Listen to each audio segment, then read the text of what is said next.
메타버스 시대의 NFT 창작과 크립토 아트. 지역 예술 활성화를 위한 정책 방향. 박한우 명남대 교수, 빅로컬빅 펄스랩. 2021년 말 페이스북이 사명을 메터로 변경했다. 가상이 실제보다 더 큰 비즈니스를 가져오는 세상이 오기 때문이다.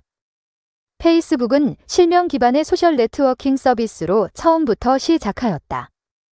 이제는 텍스트 위주의 의사소통에서 아바타가 관계 맺기를 주도하는 메타버스가 지배하는 시대가 온다.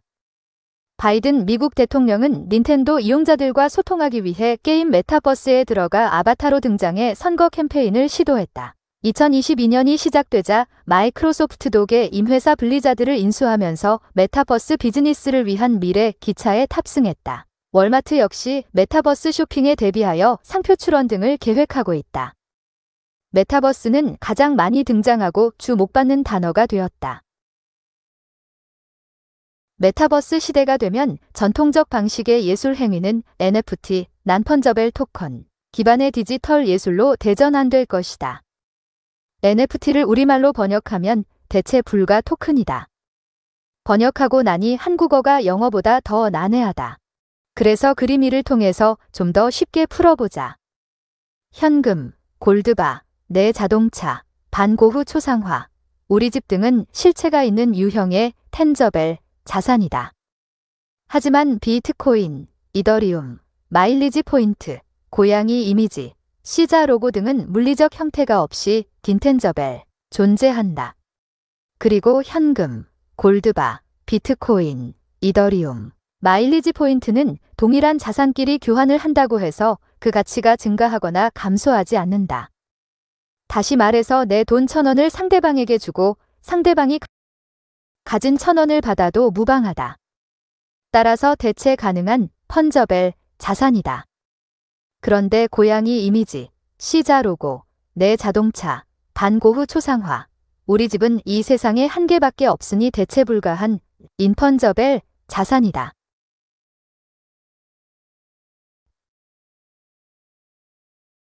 그림 1. 자산의 유형과 NFT. 여기서 주목해야 할 것은 고양이 이미지와 시자 로고가 예술가의 창작물인데 디지털 기술을 악용하여 무한히 복제되어 싼 가격에 유통된다는 점이다. 그런데 NFT 기술을 적용하면 원본을 복제품으로부터 보호할 수 있다는 점이다. 앞에서 NFT의 NF는 설명했지만 T는 아직 말하지 않았다. T는 영어로 토큰이다. 토큰은 가치를 담은 사물 혹은 징표이다. 100원, 500원 동전도 토큰의 한 종류이다. NFT에서 토큰은 자산으로서 가치를 지니는 사진, 영상, 작품, 콘텐츠 등 어떤 것이든 가능하다. 아날로그와 비교해 디지털 콘텐츠의 장점이자 단점이 무한복제이다. 그런데 NFT로 제작되면 대체 불가라니 또 이해하기 힘들다. NFT에서 대체 불가는 위조 불가에 가까운 표현이다. 그렇다고 고양이 이미지와 시자 로고 파일을 복사, 컨트롤 C 해서 붙여넣기, 컨트롤 V가 불가능하다는 것은 아니다. 사실 NFT는 현재 사용 중인 인터넷이 아닌 블록체인 특히 이더리움 기반의 네트워크에서 유통되는 자산이다. 비트코인은 디지털 골드로 불리는 반면에 이더리움은 디지털 원유로 간주된다. 플랫폼으로서 이더리움은 ERC-20과 ERC-721 네트워크로 구분된다. ERC-721에서 발행한 디지털 자산이 NFT가 된다. 몇몇 이용자들이 ERC-721 기반의 온라인 게임에서 고양이 캐릭터를 수집, 교배, 거래하기 시작했다. 이것이 NFT에 대한 관심이 생겨난 배경이다. 고양이 NFT 이후 얼마 지나지 않아 수작업이 아닌 컴퓨터 프로그래밍으로 창작한 우스꽝스러운 이미지들인 크립토펑스가 만들어졌다. 그림 2. 높은시 크립토펑크 컬렉션. 크립토는 암호화라는 뜻이다. 비트코인과 이더리움은 정답이 비밀스럽게 숨겨지거나 감추어진 수학적 문제 즉 해시, 를 풀어서 얻게 되는 보상이다. 이 맥락에서 크립토는 암호화폐와 가상자산 분야를 의미하는 접두사로 사용된다. 놀랍게도 크립토펑크가 고가에 판매되면서 NFT 창작에 대한 사람들의 관심이 폭발적으로 증가했다. 그림 2. 이 과정에서 2017년에 설립된 이더리움 기반 오픈시, IO는 세계적 NFT 시장으로서 큰 역할을 하였다.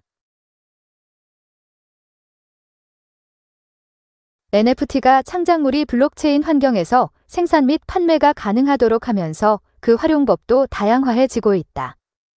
NFT가 블록체인에 기록된 위조 방지 꼬리표 즉 원본 인증서 역할을 하고 있다. 상황이 이러다 보니 ERC-721에서 처음 만들어진 창작물이 아니더라도 기존에 보유하고 있던 자산과 작품을 NFT로 변환하는 것도 유행이다. 이번 대통령 선거에서는 후보들의 활동과 공약 등도 NFT로 만들어지기도 했다. 그림 3. 최근에 실제와 가상이 동전의 양면처럼 혼재하는 메타버스 공간이 등장했다. 사람들이 자신을 표현하고 싶은 욕구에서 캐릭터 이미지, 아바타용 의류와 액세서리 등을 구매한다. 새로운 수요가 생겨나면서 NFT 창작물 시장도 커지고 있다. 2021년에 메타버스와 함께 비트코인과 이더리움으로 대표되는 암호화폐와 가상자산의 폭등도 NFT 예술의 도입을 앞당기는 기폭제가 되었다. 이제 NFT 창작과 크립토 아트는 피해갈 수 없는 시대적 과제이다. 우리 지역의 예술가와 창작자 집단이 NFT가 열어가는 새로운 세상에서 소외되거나 낙오되어서는 안 된다. 크립토 아트는 아직도 시장의 초기 단계이다. 따라서 지역 예술의 미래 방향성에 대해서 몇 가지 제언을 하면 다음과 같다. 첫째, 대구시와 공공기관의 지원 프로그램에 크립토 아트를 반드시 포함해야 한다. 크립토 아트는 NFT 창작자만을 의미하지 않는다. NFT 시장과 연계된 이해관계자 집단이 혜택을 받을 수 있도록 포괄적 지원금을 마련해야 한다. 법제도적 안정성 확보를 위해서 시의회에서 지역의 크립토 아트 발전을 위한 구체적 조례를 신설해야 한다. 둘째, 한 발짝 더 구체적으로 들어가 제언하면 치맥 페스티벌 등 지역 축제가 NFT 굿즈, 고즈즈를 의무화하도록 제도적으로 강제해야 한다. 지금까지 물리적 형태로만 제작한 굿즈에 크립토 쌍둥이가 필요한 시기이다. 이 과정에서 지역 예술가 집단이 디자인에 참여하고 지역 업체가 굿즈 제작과 유통을 맡도록 해야 한다. 지역 예술계가 크립토 분야의 경험을 축적하여 전국 및 세계 시장으로 진출할 수 있도록 대구시는 조력해야 한다. 셋째, 지역 예술과 관련된 신문 기사, 방송 영상, 역사적 사진, 미술 작품, 웹페이지 등에서 자산으로서 가치가 높은 창작물을 발굴해야 한다. 그리고 이러한 콘텐츠를 NFT로 만들기 위한 크립토 아카이브 프로젝트를 시작해야 한다. 대구의 과거, 현재, 미래의 소중한 순간과 중 유한 전망을 아날로그 인쇄물과 디지털 파일에서 꺼내서 NFT로 변환해 전시하고 나아가 비즈니스화하는 것이다. 넷째, 크립토 아트를 선도할 인력 양성이 무엇보다 시급하다. 대구시 교육청은 초중고 교과과 정의 NFT 강좌를 적극적으로 채택해야 한다. 대구시청은 대구권 대학들과 협력하여 크립토 아트 전문학과를 신설하도록 지원하고 독려해야 한다. 크립토 아트를 통해서 새로운 경제 활동을 할 수 있다. 따라서 제도권 교육이 아니어도 좋으니 남녀노소를 가리지 않고 크립토 아트를 배울 수 있는 장소를 제공해야 한다. 마지막으로 NFT와 관련된 지적재산권과 소유권에 관련된 법적 이슈가 산재해 있다. 기존의 디지털 콘텐츠 거래를 뒷받침한 법률과의 상충 등을 해결하지 못하면 NFT 시장은 난관에 봉착할 수 있다. 지역 예술가 집단은 크립토 아트의 저작권 증명, 소유권 양도, 민팅, 권한 등 능동적으로 자문해 줄 수 있는 법조인이 필요하다. 따라서 법률적 지원이 관련 정책에서 배제되어서는 안 된다.